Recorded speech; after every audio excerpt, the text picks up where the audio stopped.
नमस्कार, मी रेणुका. न्यूज 18 लोकमतच्या या फेसबुक आणि युट्यूब लाईव्हमध्ये तुम्हा सगळ्यांचं स्वागत. आजचा विषय अत्यंत महत्त्वाचा आहे, कारण मुख्यमंत्री वैद्यकीय सहायता निधी नेमका कसा मिळवावा या विषयाचं आपण बोलणार आहोत आणि याविषयी आपण माहिती जाणून घेणार आहोत. कारण राज्य सरकार सध्या या वैद्यकीय कक्षाकडे महत्वाकांक्षी उपक्रम म्हणून बघितलं जात आहे या कक्षाकडे, आणि वेगवेगळ्या माध्यमातून उपाययोजना कोणकोणत्या आहेत, सुविधा कोणकोणत्या आपल्यासाठी उपलब्ध आहेत आणि त्याची माहिती कशी करून घ्यायची या सगळ्याविषयी आपण बोलणार आहोत. कारण जास्तीत जास्त रुग्णांपर्यंत ही मदत पोहोचावी यासाठी तब्बल 20,000पेक्षा जास्त त्यांच्यावर उपचार सुविधा सध्या उपलब्ध आहेत. आणि नवीन सुविधा योजनांविषयी तुम्हाला जर माहिती हवी असेल तर 8650567567 या क्रमांकावर देखील माहिती मिळू शकणार आहे. आणि या संदर्भात म्हणूनच आपण अधिक बोलणार आहोत. वैद्यकीय सहायता कक्षाचे प्रमुख मंगेश शिवटे आता आपल्या सोबत आहेत आणि आपण थेट त्यांच्याबरोबर या संवादात सहभागी होतोय. जाणून घेऊया त्या नेमक्या योजना काय काय आहेत आणि त्याच्यासाठी कशा रीतीने त्यांचा कक्ष प्रयत्न करतोय. थेट जाऊयात आणि आपण त्यांचं स्वागत करूयात. मंगेशजी, तुमचं खूप खूप स्वागत. नमस्कार. नमस्कार. मंगेशजी, सगळ्यात महत्वाचं म्हणजे नुकतंच एक लेख वाचनात आला होता आणि त्याच्यामुळे कळलं की वेगवेगळ्या प्रकारच्या सुविधा आणि योजना असतात, पण त्याच्याविषयी पुरेशी माहिती पोचत नसते. सरकारकडून या कक्षाच्या मार्फत बऱ्याच योजना देखील राबवल्या जातात. सुरुवातीला कक्षाचं काम नेमकं कसं असतं आणि त्याचं कशा पद्धतीनं त्याचं महत्व काय आहे, या इथून सुरुवात करूया.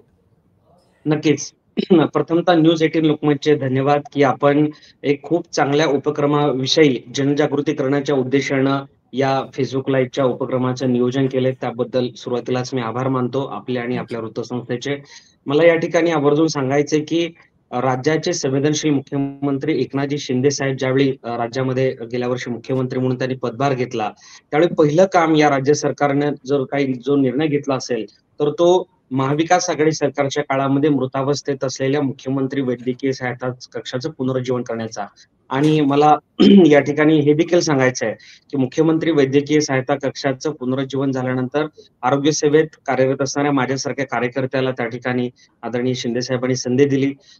तुलना या ठिकाणी यासाठी करायची कारण सरकार बदलल्यानंतर संवेदनशील पद्धतीनं काम केलं तर सर्वसामान्य लोकांचे प्राण कच वाचू शकतात. याचं मूर्तिमंत उदाहरण म्हणजे ही योजना आहे, जिथं महाविकास आघाडी सरकारच्या काळामध्ये 2.5 वर्षात फक्त 2.5 कोटी रुपये वितरित झाले आणि फक्त काही शेकडो रुग्णांना मदत झाली. तिथे गेल्या 1.25 वर्षात मला अभिमानानं सांगायचं आहे की 125 कोटी रुपयांचं अर्थसहाय्य गोरगरीब सर्वसामान्य रुग्णांच्यासाठी या योजनेच्या माध्यमातून अर्थसहाय्य करण्यात आलं आणि यामुळे तब्बल 15,000 पेक्षा अधिक रुग्णांचे प्राण वाचलेत. सो आता मुख्यमंत्री वैद्यकीय सहायता कक्ष नेमका कशा पद्धतीने काम करतं, कशा कोणकोणत्या आजारांचा या मुख्यमंत्री वैद्यकीय सहायता कक्षाच्या योजनेमध्ये समावेश होतो आणि सर्वात महत्वाची मदत कशी मिळवावी. मला वाटतं या अनुषंगानं आपण सुरुवातीलाच प्रश्न विचारलाय, त्यावर मी विस्तृत या ठिकाणी माहिती देणं माझं कर्तव्य समजतो. आपल्याला सगळ्यांना कल्पना मित्रांनो की अनेक वेळेला आपण टीव्ही मध्ये देखील वाचतो, वर्तमानपत्रांमध्ये वाचतो, टीव्ही मध्ये पाहतो, न्यूज मध्ये की आपल्या गावाकडची एखादी माता माऊली असते, स्वयंपाक करताना अनेक वेळेला गॅस शेगडीचा स्फोट होतो, स्टोव्हचा स्फोट होतो, चुलीमध्ये स्वयंपाक करत असताना काहीतरी आग लागते आणि अशा वेळी तो पेशंट गंभीररित्या भासतो. अनेक वेळेला 99% नाही तर 100%, 100% ती आपली भाजलेली रुग्ण माता माऊली भगिनीच असते, महिलाच असते आणि यावेळी भाजलेल्या रुग्णांवर लाखो रुपयांचा खर्च येतो. यापूर्वी कधीही अशा पद्धतीनं भाजलेल्या रुग्णांना सीएम रिलीफ फंड मधून मदत झाली नव्हती. त्या आजाराचा आता आपण समावेश केलेला आहे. शेतकरी, शेतमजूर, कष्टकरी माणूस आपला जेव्हा शेतामध्ये एखादं काम करायला जातो, विद्युतशी डीपी किंवा विद्युत एखाद्या वस्तूशी निगडीत काम करायला जातो, तेव्हा शॉक लागण्याची देखील शक्यता असते. अशा विद्युत अपघातग्रस्त रुग्णांना आपण अर्थसहाय्य देतोय. रोड ट्रॅफिक ऍक्सिडेंट, आरटीए ज्याला म्हणतो आपण, रस्त्यावरनं जाताना एखाद्या वेळी अपघात झाला आणि त्या अपघातामध्ये समजा डोक्याला इजा झाली किंवा शारीरिक कुठल्याही पद्धतीची इजा झाली, फ्रॅक्चर झालं, तर अशा वेळी पोलीस डायरीचा रिपोर्ट घेऊन, एफआयआरचं कॉपी घेऊन आपण अशा संबंधित अपघातग्रस्त रुग्णांना देखील मोठ्या प्रमाणात अर्थसहाय्य, तब्बल 1,00,000 रुपयापर्यंत अर्थसहाय्य आपण ऍक्सिडेंट पेशंट्सला या योजनेच्या माध्यमातून देत आहोत. सगळ्यात महत्वाचं, घरोघरी हल्ली परवलीचा शब्द झालेला की गुडघ्याची वाटी बदलायची. आपल्या घरामध्ये जर वयस्कर आपले आजी आजोबा असतील, ज्यांचं वय 60, 70, 80 आहे, अनेक वेळेला त्यांना गुडघ्यामुळे चालता येत नाही, त्रास होतो आणि त्यांच्या तोंडून मुखातून नेहमी शब्द येतो की गुडघ्याची वाटी बदलल्याशिवाय आता काही खरं ऑपरेशन आहे किंवा खुबा प्रत्यारोपण म्हणजे बॉल बदलण्याची शस्त्रक्रिया. बॉल बदलल्याशिवाय आता काही खरं नाही आणि म्हणून अशा नी रिप्लेसमेंट आणि हिप रिप्लेसमेंट शस्त्रक्रियांचा समावेश देखील आता आपण सीएम रिलीफ फंडमध्ये केलेला आहे. अनुक्रमे आपण 50,000 आणि ₹1,00,000 या शस्त्रक्रियांच्यासाठी देत आहोत. सर्वात महत्त्वाचं म्हणजे समाजामध्ये समाजामध्ये जी मुलं आहेत, जी जन्मतः कर्णबधिर आणि मूकबधिर आहेत, जे जन्मतः बोलू शकत नाहीत नाही आणि ऐकू देखील शकत नाही. अशा मुलांच्यासाठी जर वेळेमध्ये योग्य वयात वय वर्ष 2 ते 6 मध्ये जर कॉकलर इम्प्लांट जर सर्जरी केली, शस्त्रक्रिया केली, तर ही लहान मुलं स्पीच थेरपी नंतर तुमची माझी मुलं ज्या पद्धतीनं सर्वसामान्य जीवन जगतात, चांगल्या शाळेमध्ये जातात, अशाच पद्धतीचं सर्वसामान्य जीवन जगू शकतात आणि मुख्य प्रवाहामध्ये येऊ शकतात.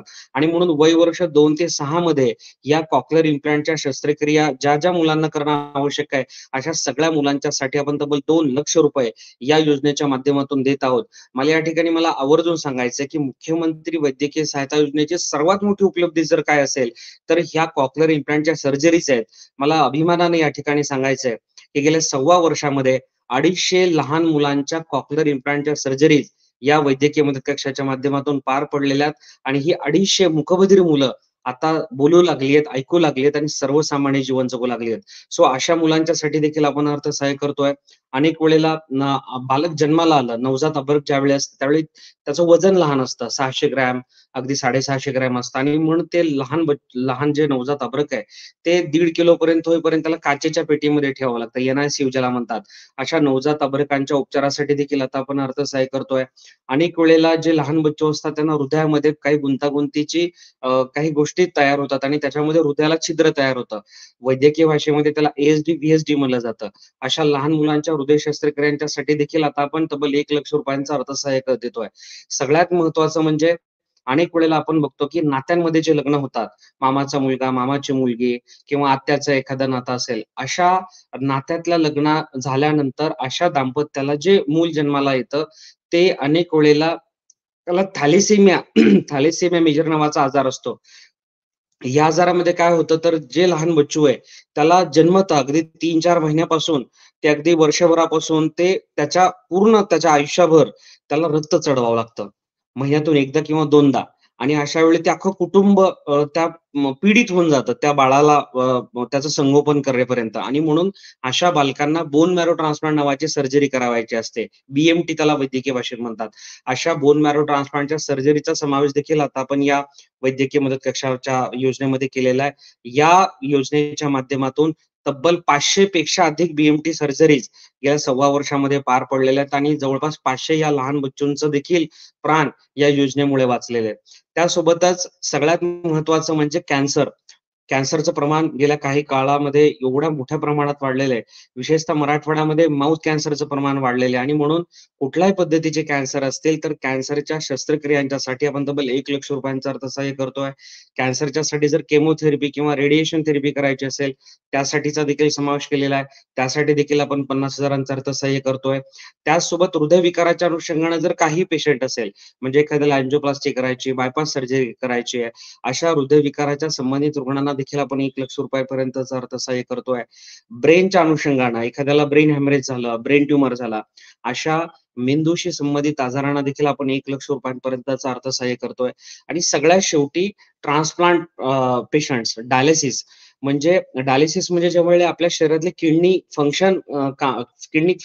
व्यवस्थित काम करत नाही, त्याचं फंक्शन बरोबर होत नाही. त्यावेळी शरीरामध्ये रक्त शुद्धीकरण प्रक्रिया ही डायलिसिसच्या एका मशीनच्या द्वारे त्या ठिकाणी करावी लागते, डायलिसिस मशीनच्या द्वारे. आणि अशा डायलिसिस पेशंट्सना देखील आपण अर्थसहाय्य करतोय वार्षिक 50,000.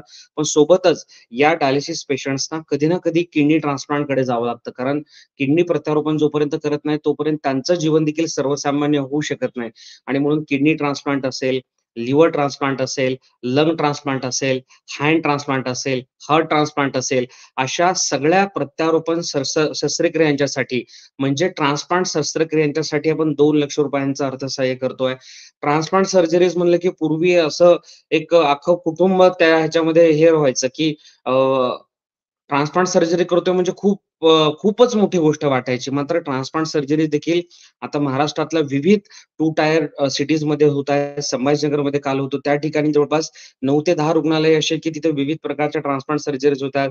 नागपूरमध्ये होत आहेत, पुण्यामध्ये होत आहेत आणि म्हणून ट्रान्सप्लांट सर्जरीज देखील आता महाराष्ट्रातील विविध जिल्ह्यांच्या ठिकाणी व्हायला सुरुवात झाली आहे आणि म्हणून ट्रान्सप्लांट सर्जरी जर एखाद्या कुटुंबावर, एखाद्या नातेवाईकांवर जर संकट कोसळलं, तर बिलकुल आपण चिंता करण्याचे कारण नाहीये. त्या सर्जरीचीही चिंता करण्याचं कारण नाहीये आणि यासाठी जो लागणारा खर्च आहे, त्या खर्चाची चिंता करण्याचं देखील कारण नाहीये. कारण आता मुख्यमंत्री वैद्यकीय सहायता कक्ष आपल्या सोबत आहे.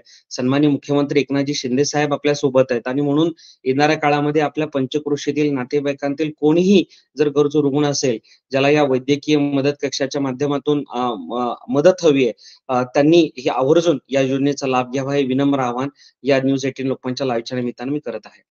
मगेशी आणि आणखीन एक महत्त्वाचा काही प्रश्न येतात. एकाने विचारले, "सर हा निधी कुठेही लागू होतो का?" म्हणजे हा प्रश्न आहेच. आपण ज्या सगळ्या योजनांविषयी जी तुम्ही इथं सविस्तर माहिती दिलीत, त्याच्यासाठी एखादं कार्डची काही गरज असते किंवा काही नोंदणीची गरज असते का? किंवा समज काही आजार असेल किंवा काही विकार असेल, फॅमिलीमध्ये कोणाला प्रॉब्लेम असेल, तर कोणती कागदपत्र घेऊन तिथे येणं गरजेचं आहे आणि याच्यासाठी अप्रोच कसं व्हायचं? हं. अतिशय महत्त्वाचा प्रश्न विचारला रेणुका मॅडम आपण, की मुख्यमंत्री वैद्यकीय सहायता योजना आहे, पण हा निधी मिळवायचा कसा? हे अर्थसाहेब मिळवायचं कसं? याच्यासाठी सन्माननीय मुख्यमंत्री एकनाथजी शिंदे साहेब आणि उपमुख्यमंत्री फडणवीस साहेब, माननीय उपमुख्यमंत्री अजितदादा पवार साहेब यांनी आम्हाला सातत्याने निर्देश दिलेत, की ही योजना सुलभ बनवा. लोकांच्या पर्यंत ही कशा पद्धतीनं सहजपणे जाईल, त्या पद्धतीने तुम्ही कामाला लागा आणि म्हणून आपण टोल फ्री क्रमांक या ठिकाणी तयार केलेला आहे. हा टोल फ्री क्रमांक आहे 8650 567 567. 8650 567 567. 8650 567 567. या क्रमांकावर जर आपण कॉल केला, तर साध्या मी एक डेमो दाखवू इच्छितो आपली हरकत नसेल तर. या ठिकाणी अगदी मी तुम्हाला म्हणणारच होते, की हां, आम्हाला सांगा की ही हां. नेमकी सेवा कशी असते? 8650 हं, 567 567 हं, हा नंबर या ठिकाणी डायल केलाय बघा. हं. नमस्कार. मुख्यमंत्री वैद्यकीय सहायता कक्षात आपले स्वागत आहे. गंभीर व महागड्या शस्त्रक्रियांसाठी कक्षातून अर्थसहाय्य करण्यात येते. अर्थसहाय्य करण्यात येणाऱ्या आजारांची यादी, आवश्यक कागदपत्रांचा तपशील यासाठीचा अर्ज थोड्याच वेळात SMS द्वारे आपणास प्राप्त होईल. धन्यवाद. आपण हा जर कॉल केला आता एक SMS प्राप्त झालेला असेल.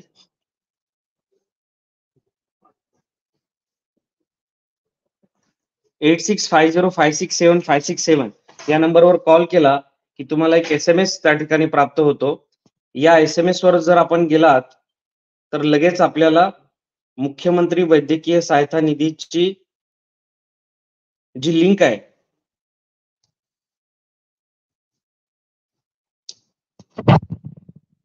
बघा. हां, हे आली बघा. 11:05 आपण कॉल केला होता. 11:06 हा SMS प्राप्त झालेला आहे. CM fund link. याच्यावर आता मी क्लिक करत आहे.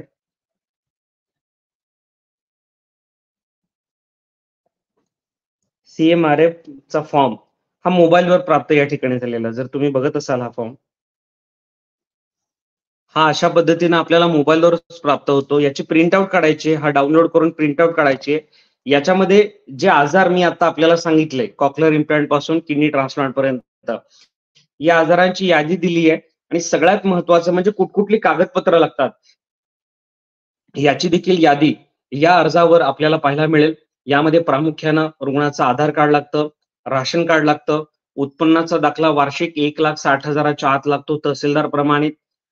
लोकप्रतिनिधीचं पत्र असेल तर ठीक आहे, नसेल तरी देखील तो रुग्ण अर्ज करू शकतो.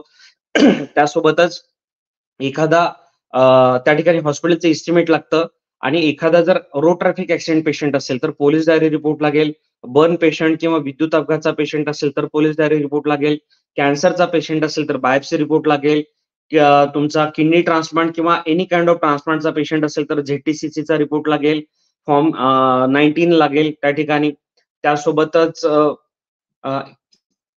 अशा पद्धतीने कॅन्सर असेल तर बायोप्सीचा रिपोर्ट लागेल. तर अशा पद्धतीनं जो आजार संबंधित रुग्णाला आहे, त्या आजारांच्या अनुषंगाने त्या ठिकाणी रिपोर्ट्स लागतील आणि ही सगळी कागदपत्र जर व्यवस्थित पद्धतीने आपण भरली तर आपण खात्रीनं या ठिकाणी मी सांगू इच्छितो की विदिन वर्किंग 1 वीक म्हणजे जर सोमवारपर्यंत जर आपण अर्ज केला तर शुक्रवारपर्यंत संबंधित रुग्ण ज्या रुग्णालयामध्ये ऍडमिट आहे त्या रुग्णालयामध्ये ही मदत आपण वर्ग करतो. आणि सगळ्यात महत्वाचं म्हणजे हा अर्ज भरण्यासाठी मुंबईत मंत्रालयात येण्याची बिलकुल आवश्यकता नाही. आपण ज्या ठिकाणी आहात त्या ठिकाणाहून आपण हा अर्ज मेल करू शकता आणि ऑनलाईन पद्धतीनं हे अर्थसहाय्य मिळू शकता. यासाठी कुठलाही मध्यस्थामार्फत किंवा कुठल्याही एजंटामार्फत, दलालामार्फत बिलकुल अर्ज करण्याची आवश्यकता नाहीये. मुख्यमंत्री वैद्यकीय सहायता कक्षामधून अर्थसहाय्य मिळवण्याची प्रक्रिया संपूर्णतः निशुल्क आहे. याच्यासाठी कुठल्याही पद्धतीचा आर्थिक चार्ज त्या ठिकाणी कुठल्याही पद्धतीची फी नाहीये आणि म्हणून याची माहिती जास्तीत जास्त लोकांपर्यंत आपण पोहोचवायला पाहिजे की ही पूर्णतः निशुल्क योजना आहे आणि या योजनेचा लाभ निर्धन घटकातील किंवा आर्थिक दुर्बल घटकातील रुग्ण घेऊ शकतात. मध्यमवर्गीय माणूस देखील या योजनेचा लाभ घेऊ शकतो. समजा एखाद्याच्या घरी किडनी ट्रान्सप्लांट सारखा पेशंट्स असेल ज्याचा खर्च 10 ते 12 लाख आहे.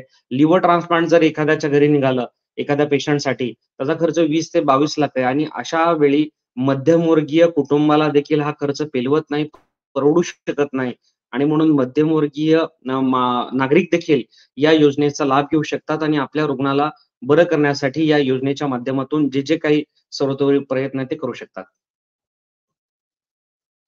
मंगेशजी, महत्वाचं तुम्ही म्हणालात की याच्यामध्ये काही लिमिटेशन्स म्हणजे आता काही वेळेला प्रश्न उपस्थित येतात की उत्पन्न किती असल्यावर म्हणजे असं नाही की अमुक अमुक विकार आहे, जसं तुम्ही म्हणालात की ही सगळी कागदपत्र तर गरजेची आहेत, पण याला काही लिमिटेशन्स असतात का किंवा फॉलोअपसाठी जायचं असेल तर पुन्हा रजिस्ट्रेशन करावं लागतं का?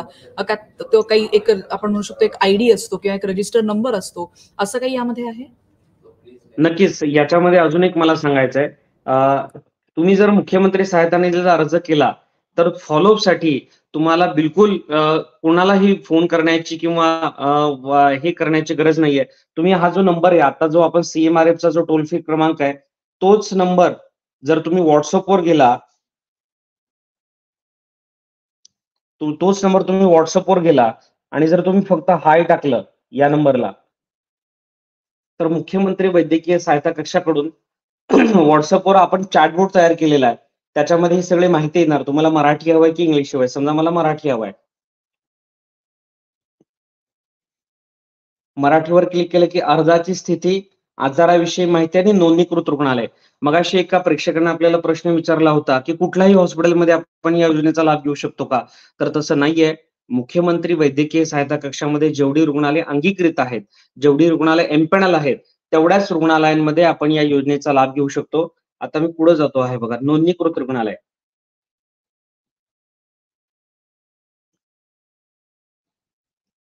जर तुम्ही या नोंदणीकृत रुग्णालयाला जर टाईप केलं तर तुम्हाला परत रिप्लाय त्या ठिकाणी येणार आणि रिप्लाय मध्ये महाराष्ट्रातली जेवढी हॉस्पिटल्स मुख्यमंत्री सहायता निधीमध्ये अंगीकृत आहेत त्याची माहिती या ठिकाणी मिळणार.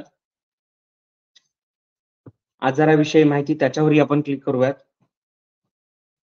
हे बघा, आजार कुठल्या आजारांवर अर्थसहाय्य होतं त्याची यादी या ठिकाणी लगेच आली. कॉक्लिअर इम्प्लांट, हृदय प्रत्यारोपण, यकृत प्रत्यारोपण, डायलिसिस, हृदयरोग, गुडघ्याचे प्रत्यारोपण, विद्युत अपघात रुग्ण. नोंदणीकृत रुग्णालयांची यादी देखील या ठिकाणी येईल. अर्जाची स्थिती सगळ्यात शेवटी आणि सर्वात महत्वाचं, अर्जाची स्थिती.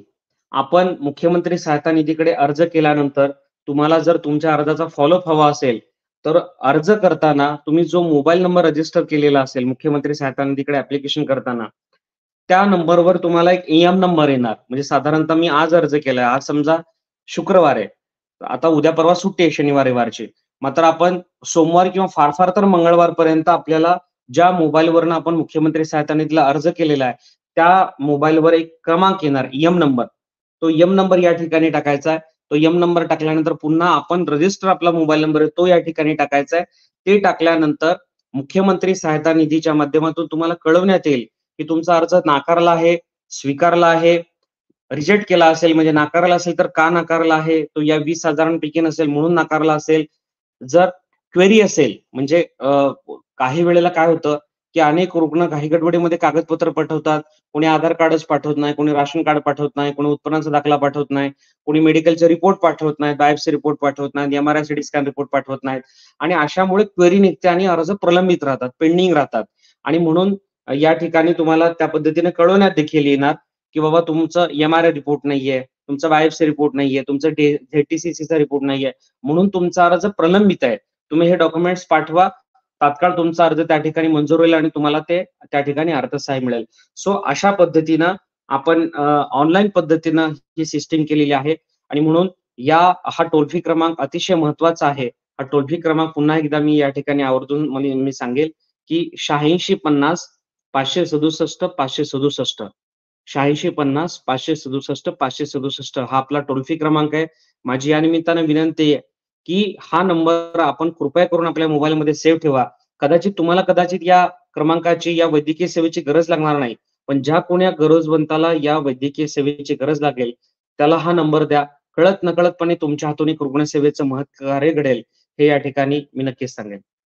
मंगेशजी, आणि तेवढं महत्वाचं कार्य तुमच्या हातून होतंय. रुग्णसेवा ही ईश्वर सेवा म्हटली जाते आणि त्यासाठी तुमचं सगळं कक्ष सगळ्यात सतत काम करतो. म्हणजे तुम्हाला फोन केला की आम्हाला माहितीये की तो काही काहीला बिझी असला तरी, म्हणजे आता हे मी प्रेक्षकांसाठी देखील सांगते की जेव्हा अशा पद्धतीचा संवाद व्हावा यासाठी मी जेव्हा मंगेशजींना प्रयत्न केला आता कॉन्टॅक्ट करण्याचा, तेव्हा त्यांनी जरी उचलला नाही तरी विदिन आपण म्हणू शकतो की 1 सेकंदाच्या आत समजा त्यांनी उचलला नसेल तर लगेच तो फोन फॉरवर्ड होतोय आणि त्याच्या संदर्भातली माहिती त्यांचा सहकारी देखील देतो. म्हणजे तुम्हाला असं देखील वाटेल की या नंबरवर समज एंगेज लागला तर तुम्हाला त्याबद्दलचा मेसेज किंवा व्हॉट्सअपवरून देखील नक्कीच रिप्लाय येऊ शकेल. मंगेश, महत्वाचं म्हणजे जसं तुम्ही म्हणालात की ही लिस्ट तर आहे की औषधं कुठे, औषधं नाही माफ करा, रुग्णालया ही आहेत या लिस्टमध्ये आणि त्यानुसार ती एमपॅनल असेल तर तिकडे तिकडे मिळेल.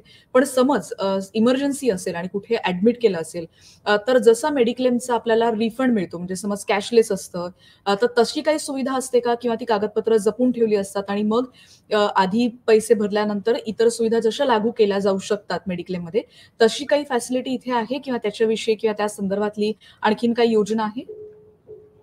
नाही, मला या ठिकाणी सांगायचं आहे, विनंतीपूर्वक मी सगळ्यांना सांगू इच्छितो, की मुख्यमंत्री वैद्यकीय सहायता कक्ष ही योजना ही रिएम्बर्समेंट योजना नाही. ही प्रतिपूर्ती आपला जो पहिला जो क्लॉज आहे तोच या ठिकाणी आपण मेन्शन केलेला आहे, की रुग्णालयातून डिस्चार्ज झाल्यानंतर त्या प्रकरणांची शहानिशा करणे शक्य नसल्यामुळे अशा रुग्णांना अर्थसहाय्य करण्यात येत नाही. आणि सगळ्यात महत्वाची आपली एक दुसरी पहिली सूचना आहे, की मुख्यमंत्री वैद्यकीय सहायता योजना ही रिएम्बर्समेंट योजना नाही. ही वैद्यकीय खर्चाची प्रतिपूर्ती योजना नाही. त्यामुळे रुग्ण ज्यावेळी हॉस्पिटलमध्ये ऍडमिट असेल त्याच वेळी ही प्रक्रिया करणं आवश्यक आहे आणि म्हणूनच या योजनेची जनजागृती होणं, मी पुन्हा पुन्हा तोच शब्द आणि तीच विनंती आपल्या माध्यमातून करतोय, की मी आता काल संभाजीनगरला होतो. मुख्यमंत्री वैद्यकीय सहायता निधी अंतर्गत 135 रुग्णालय आहेत. त्या रुग्णालयांनी देखील अद्याप पावेतो म्हणजे तेवढे 135 नाहीत. एकूण मुख्यमंत्री वैद्यकीय सहायता निधी कक्षामध्ये जवळपास 3447 म्हणजे ऑलमोस्ट 3500 रुग्णालय आहेत आणि म्हणून या रुग्णालयांना देखील आता आपण ईमेलद्वारे त्यांना आदेशित केलेलं आहे, की या योजनेची माहिती आणि प्रचार प्रसार व्हावा याच्यासाठी आपल्या रुग्णालयाच्या स्वागत कक्षासमोर किंवा आपल्या रुग्णालयाच्या समोर देखील मोठ्या पद्धतीचे डिजिटल फलक लावावेत, जेणेकरून ही योजना त्या ठिकाणी लोकांपर्यंत अधिकाधिक जावी. आपण जो प्रश्न विचारला होता, की समजा इमर्जन्सी असेल, एखाद्या हॉस्पिटलमध्ये पेशंट ऍडमिट झाला, मुख्यमंत्री वैद्यकीय सहायता निधीमध्ये संबंधित रुग्णालय जर अंगीकृत नसेल तर अर्थातच त्या रुग्णालयाला आपण मदत पाठवू शकणार नाही. त्याला काही आपल्या मर्यादा आहेत.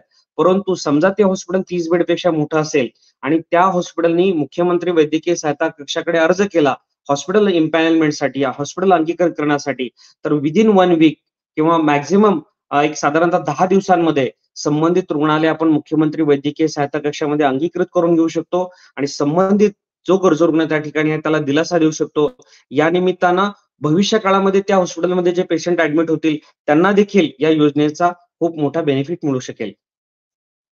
आणि अशा वेळेला जेव्हा तुमच्यापर्यंत हा एक मेसेज येतो, म्हणजे तुम्ही जे आता सादरीकरण सांगितलं, की असा-असा मेसेज येतो आणि कशा पद्धतीने त्याचा फॉलोअप तुमच्या सगळ्या टीमकडून काम केलं जातं. तुम्हाला काय वाटतं, की महाराष्ट्रासारख्या राज्यात जेव्हा तुम्ही आता गावोगावी फिरताय, आम्ही बघतोय तुमचे मेसेजेस किंवा या सगळ्या माध्यमातून, तर कोणत्या समस्या तुम्हाला जास्त जाणवतायत?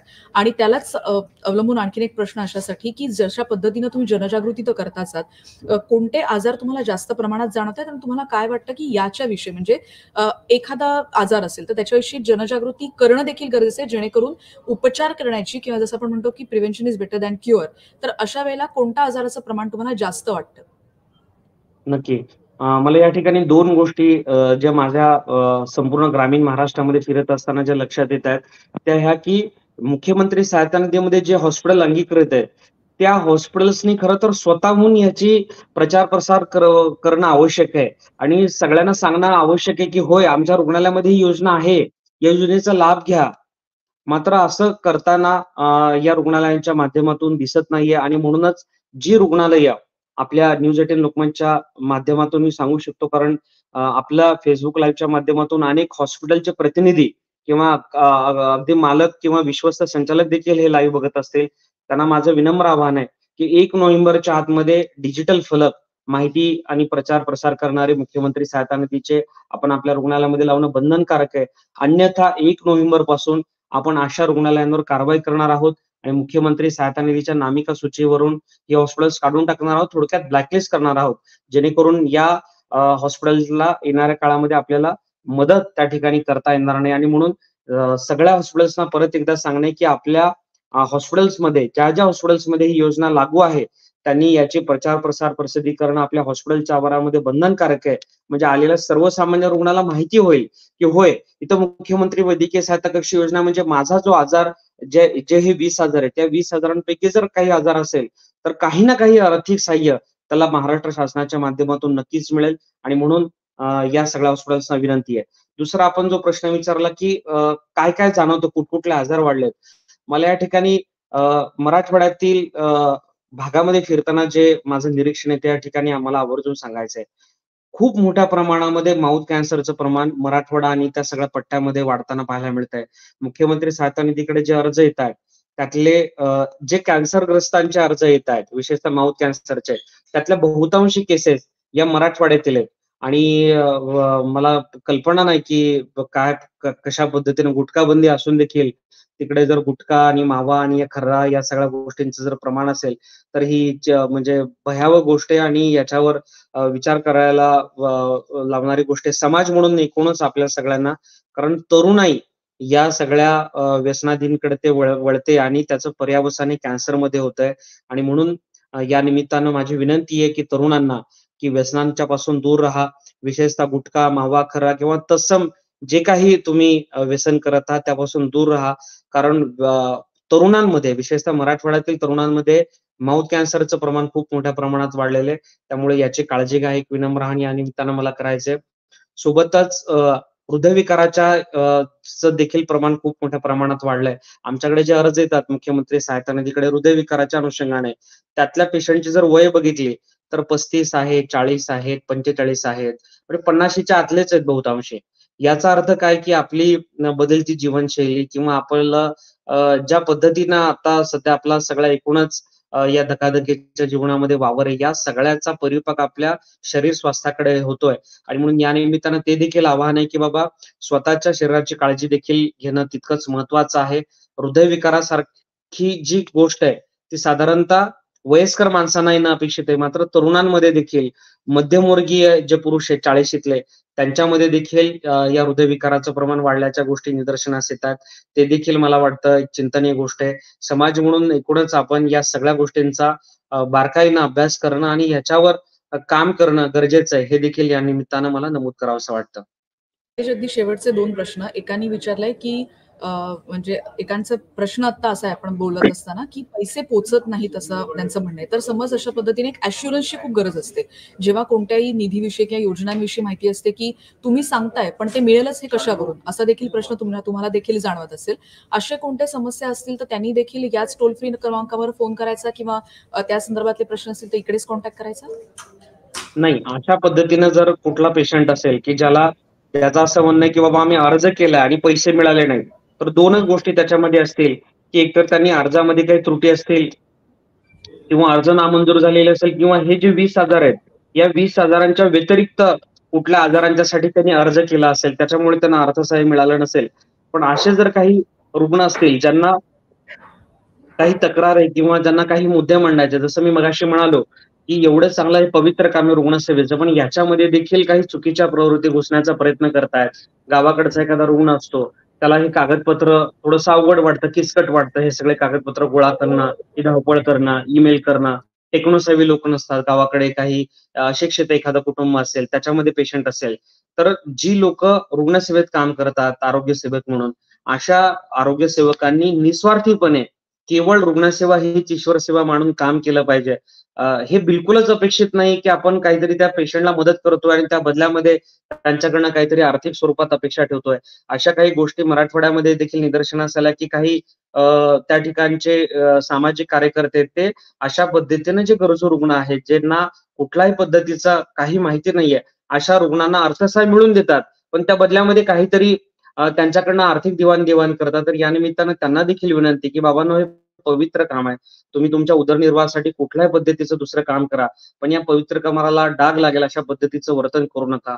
अगोदरच तो बिचारा रुग्ण खचलेला असतो, पीडित असतो. त्याचं कुटुंब सगळं संकटात असतं आणि अशा वेळी त्याला काहीतरी अर्थसहाय्य मिळवून देण्याच्या नावाखाली जर आपण काही करत असाल, काही त्यांच्याकडनं पैसे उकळत असाल, तर मला वाटते खूप गंभीर गोष्ट आहे. अशांवर आमचा वॉच आहे आणि लवकरच अशा पद्धतीनं काम करणाऱ्या चुकीच्या प्रवृत्तींवर आम्ही पोलीस कारवाई देखील करणार आहोत.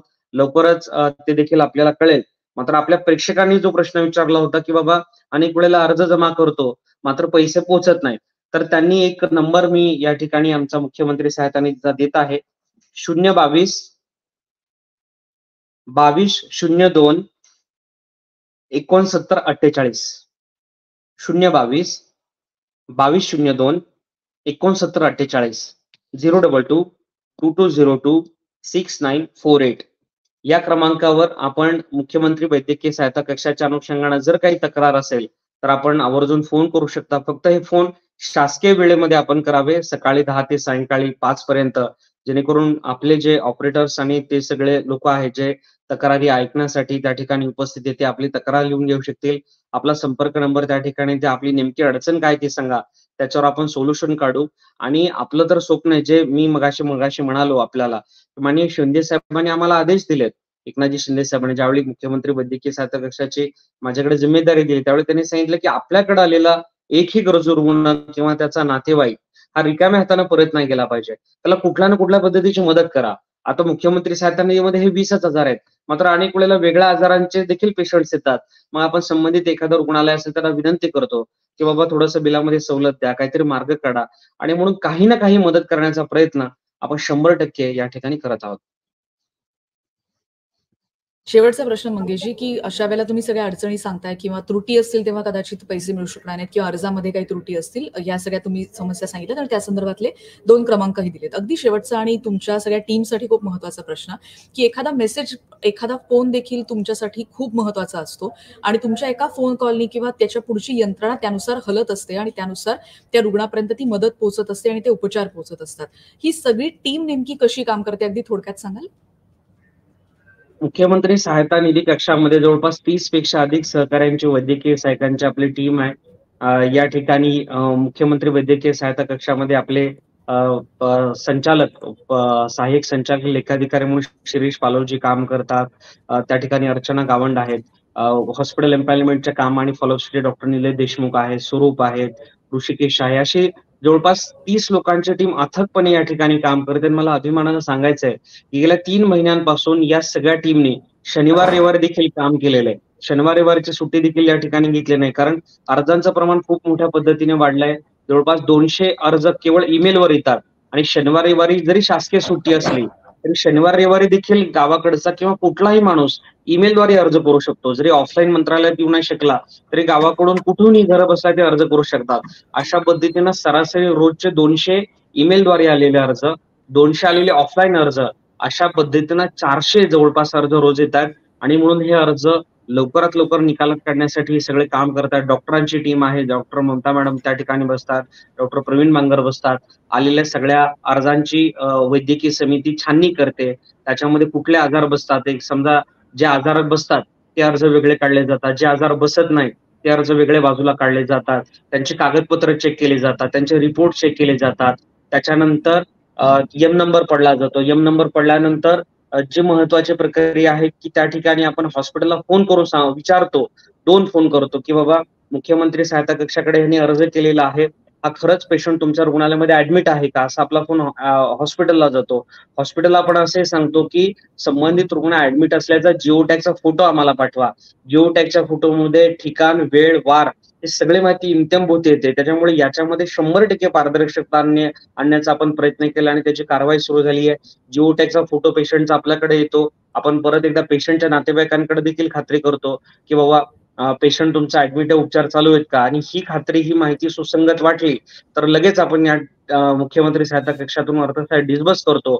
जर माहिती विसंगत आढळली, अनेक वेळेला पेशंट तिथे त्या ठिकाणी नसतो, पेशंट डिस्चार्ज झालेला असतो, डिस्चार्ज 8-10 दिवस झालेले असतात. अशी जर हॉस्पिटलनी आमच्याकडे दिलेल्या माहितीमध्ये आणि रुग्ण किंवा रुग्णाच्या नातेवाईकांनी दिलेल्या माहितीमध्ये जर विसंगती आढळली तर आपण मुख्यमंत्री वैद्यकीय सहायता कक्षातून अर्थसहाय्य पाठवत नाही. त्यामुळं कदाचित आपल्या मगाशी जो प्रेक्षकाने प्रश्न विचारला असेल त्यांच्या नातेवाईकांच्या अनुषंगाने कदाचित अशीही घटना झाल्याची शक्यता नाकारता येत नाही. आणि म्हणून ही सगळी सुसूत्रता आणण्यासाठी जवळपास 30 वैद्यकीय सहाय्यक या ठिकाणी दिवस रात्र मेहनत करतायत. आणि म्हणून या सगळ्या वैद्यकीय मदत कक्षाच्या सगळ्या चांगल्या कार्याचं श्रेय मी माझ्या या सगळ्या सहकाऱ्यांना आणि वैद्यकीय सहाय्यकांना देतो. अगदी जसं तुम्ही म्हणालात की ईमेलवर इतक्या मोठ्या प्रमाणाचे अर्ज येत असतील, तर या सगळ्या दिवसभरात जी तुमची टीम सतत फोन रिसीव्ह करत असते, मेसेज आणि ईमेल रिसीव्ह करत असेल, तर एका दिवसात साधारण किती लोक तुमच्यापर्यंत पोहोचतायत? सध्याचं प्रमाण काय आणि 3 महिन्यांपूर्वी आता ते किती होते? लाईव्ह आता चालू असताना मी आता जस्ट चेक केलं, 27 मिस कॉल मला पडलेले आहेत. आता जवळपास आता हे परत 12, मगाशी 27 आणि हे 12. हे जर तुम्ही बघत असाल हं. 27 आणि 12 31 मिस कॉल जवळपास आलेले आहेत. म्हणजे सरासरी तुम्ही अंदाज लावू शकता एवढे कॉल येतात आणि जे मला एकट्याला शक्य नाहीये कॉल करणं, उचलणं. त्याच्यामुळे आपण ही सगळी सिस्टीम केली आणि माझे सगळे सहकारी देखील त्यांना देखील तेवढेच फोन येत आहेत. त्याच्यामुळे या ठिकाणी मला अजून एक नम्रपणे सांगायचं की अनेक वेळेला अनेक नाराजी देखील व्यक्त करतात की बाबा तुम्ही फोन उचलत नाहीये, वेळेवर आम्हाला रिप्लाय देत नाहीये. तर त्याचं हे कारण आहे. सतत एवढे मोठ्या प्रमाणामध्ये आमच्या सगळ्या सहकाऱ्यांना मला तर येताच आहेत. पण मला जेवढे कॉल येत आहेत पेशंटचे तेवढेच नातेवाईकांना येतात आणि म्हणून माझी सहकाऱ्यांना आणि सगळ्यात महत्वाचं काय जे कॉल येत आहेत ना त्यातले 50% कॉल हे पेशंटच्या फॉलोअपसाठी येत आहेत की आमचा हा अर्ज क्रमांक आहे आणि आम्हाला फॉलोअप द्या. तर माझी नम्र विनंती आहे की फॉलोअपसाठी आपण जी सिस्टीम चालू केलेली आहे टोल फ्री क्रमांकावर जर तुम्ही गेला आणि व्हॉट्सअपला हाय पाठवलं तर तुम्हाला फॉलोअप त्या ठिकाणी मिळेल. फोन आम्हाला तुम्ही फोन कशासाठी करा, कुठली मेडिकल इमर्जन्सी आहे, पेशंटला ऍडमिट करायचंय किंवा काही क्वेरी असेल, क्वेरीच्या अनुषंगानं काही करायचंय, फक्त फॉलोअपसाठी जर तुम्ही आम्हाला फोन करायला लागला तर रोजचे 400 अर्ज त्या ठिकाणी येत आहेत. रोज 400 अर्ज, समजा आज 400 लोकांनी अर्ज केला, उद्या 400 लोकांनी केला आणि आजचे 400 ज्या लोकांनी अर्ज केला त्या उद्या त्या 400 पैकी 200 लोकांनी समजा मला कॉल केले फॉलोअपला की आम्ही अर्ज केलाय, अर्जाचा फॉलोअप द्या, अर्ज केलाय, तर ते प्रॅक्टिकली इम्पॉसिबल आहे. प्रत्येकाचा कॉल अटेंड करून प्रत्येकाला फोनवर लगेच फॉलोअप देणं. त्यामुळे आपण जी ऑनलाईन सिस्टीम केली आहे या सिस्टीमचा लाभ घ्यावा आणि जास्तीत जास्त लोकांना याचा दिलासा मिळू शकेल. आणि म्हणून माझी या ठिकाणी विनंती आहे की काही मेडिकल इमर्जन्सी किंवा काय असेल तरच आपण त्या ठिकाणी फोन करावा. फॉलोअपसाठी आपली जी यंत्रणा आहे त्याचा तुम्ही उपयोग करावा. धन्यवाद. धन्यवाद मंगेशजी आणि तुमच्या सगळ्या टीमचे खूप खूप आभार. रुग्णसेवा ही ईश्वर सेवा आहे आणि त्यासाठी तुम्ही आणि जसं तुम्ही म्हणालात की तुमचे 30 जण अथक मेहनत करतायत, परिश्रम करतायत. या सगळ्यांना खूप खूप शुभेच्छा आणि तुम्ही न्यूज 18 लोकमतला हा वेळ दिलात त्याबद्दल खूप खूप आभार आणि तुमच्या सेवेला असंच बळ मिळवू देत ही शुभेच्छा. Thank you so much. आपण बघितलं की किती महत्वाचं काम या वैद्यकीय सहायता कक्षाकडून होतंय आणि तुमच्या सगळे जे प्रश्न येतात त्यासाठी देखील हा नंबर पुन्हा एकदा आपण सांगणार आहोत आणि ज्याचा उल्लेख देखील मंगेशजींनी केलेला होता. तो नंबर पुन्हा एकदा सांगूयात. 8650567567 हा नंबर आहे वैद्यकीय सहायता कक्षाचा आणि यावर देखील तुम्ही कम्युनिकेट करू शकता आणि या संदर्भातले तुमचे प्रश्न असतील किंवा मेसेज असतील हे तिकडे विचारू शकाल. आता पण या फेसबुकला आणि युट्यूब लाईव्ह मध्ये असेच इथेच थांबणार आहोत, कारण वेळेची काही मर्यादा आहे आणि बातम्या तर तुम्ही बघत असताच, पण युट्यूब आणि फेसबुकच्या माध्यमातून तुमच्यापर्यंत हा मेसेज पोहोचवणं अत्यंत गरजेचं वाटलं, कारण अशा पद्धतीनं हा एक कक्ष काम करतोय, पण त्याच्यापर्यंत कसं पोहोचायचं, त्या सगळ्या योजनांचा लाभ समज हवा असेल किंवा आपल्याला नाही पण इतरांपर्यंत जर आपल्याला पोहोचवायचं असेल तर कशा पद्धतीनं प्रयत्न आपण करू शकतो यासाठीचा हा प्रयत्न होता. आता इथेच थांबतोय. पहा फक्त न्यूज 18 लोकमत.